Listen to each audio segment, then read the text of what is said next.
For as long as Lily could remember, she had been hiding behind a veil of lies.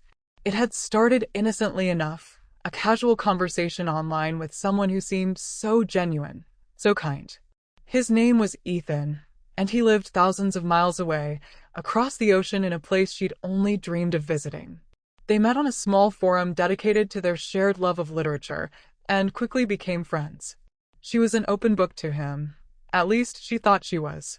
What he didn't know was that Lily had spun a web of deception around her real identity, a web so intricate that it had become impossible to break free from.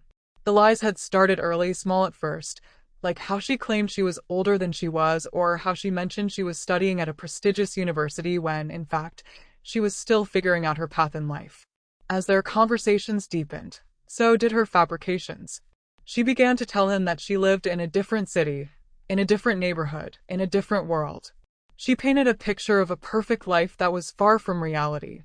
Ethan, for his part, was everything Lily had ever wanted in a friend, or maybe more. He was patient, attentive, and always had the right words to say, whether she was feeling down or excited about something. His support was unwavering, and Lily came to rely on him, not just as a friend, but as someone who understood her in a way no one else did. For a long time, everything seemed perfect. The distance didn't matter, their connection transcended time zones, and their late-night conversations felt as real as anything in the physical world. They shared dreams, hopes, and fears. Ethan would talk about his plans to visit different countries, and Lily would listen, pretending to be interested in his adventures, when in reality, she had never left her small town. She would ask him about his favorite books, pretending to have read them when she hadn't even heard of them. She would even send him pictures of places she'd never been, always ensuring that they were just convincing enough to pass as real. But then, Ethan started to talk about meeting in person. It started with small suggestions. We should meet one day, don't you think? But as time passed, the idea became more serious. The first time he brought it up, Lily panicked. What if he wanted to come to her city? What if he wanted to see the life she had been pretending to live? She couldn't let that happen. She had to keep the illusion intact. I wish we could, she responded, dodging the question. But right now, I'm dealing with some family stuff. It's not a good time. Ethan, being the understanding person he was, accepted her response without question. But he didn't give up. He kept suggesting ways to meet. Meet halfway, fly to each other, or even visit a different country entirely. And every time Lily found a new excuse. The first lie was harmless enough. She told him that her parents didn't approve of her meeting people she'd met online. They were protective, she explained, and wouldn't allow it. Ethan accepted that, but he was persistent. The next time, she claimed she had a job interview scheduled during the time he was planning to visit. The time after that, she said she had a sudden health issue. Nothing serious, just enough to cancel any travel plans. She started to feel like she was running out of excuses.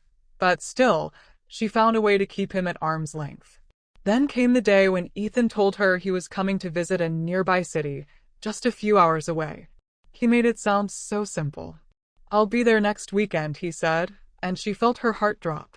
This time, she couldn't make an excuse up fast enough. Lily, it would be amazing to finally meet you in person, he said, his voice brimming with excitement through the screen. Lily could feel the pressure mounting, and for the first time, the weight of her lies threatened to crush her. She had promised herself she would never let it get this far, but here they were, on the verge of meeting. And she couldn't allow it. I can't, Ethan, she said, her voice trembling as she typed. I'm not who I said I was. The silence on the other end of the chat felt like an eternity. She could almost hear Ethan processing her words. What do you mean, he finally asked, his tone a mix of confusion and concern. I've been lying to you this whole time, Lily confessed, the words spilling out before she could stop them. I'm not the person you think I am. I'm not from that city. I don't go to that school. I don't even look like the pictures I sent you. There was another long silence, and Lily's stomach churned with guilt. She felt like a fraud, but somehow, it felt better to finally admit the truth. I don't even know why I started lying, she continued, but I've been doing it for years now, and I can't meet you because I don't want you to see who I really am. The response she received wasn't what she expected. I don't care who you are, Lily, Ethan replied. I care about you. You don't have to be perfect for me. But Lily couldn't believe it. She had built up a lie so massive, so elaborate, that she couldn't imagine him accepting her for who she really was. She spent the next few days in a spiral of confusion, guilt, and self-loathing. Ethan had been so kind to her, but she had taken advantage of his trust. She had lied to him for 4 years. How could he possibly forgive her for that? How could she expect him to love the person behind all the lies? The lies, however, didn't stop. With every new attempt Ethan made to come see her, Lily found a way to delay the meeting. She invented new stories, told him she was moving again, or that her work was too demanding. Each excuse piled on top of the last, creating a more complicated web of deceit. Ethan never gave up, though, always hopeful that one day they would meet, that the distance would finally close. One day, 4 years into their online friendship, Ethan announced that he was coming to visit for good. He had taken a job in her city, and this time he was determined to make things work. Lily froze. She had nowhere to run anymore. The truth was coming out whether she was ready or not. And this time there was no excuse she could offer.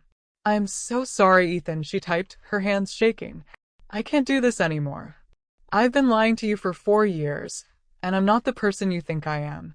I'm afraid you'll hate me when you find out the truth." "I already know the truth," he replied simply. "I know you've been lying, and I understand why. But it doesn't change how I feel about you. I just want to be with you." Lily sat in stunned silence. She had expected anger, rejection, disappointment, but not this. Not acceptance. Not understanding.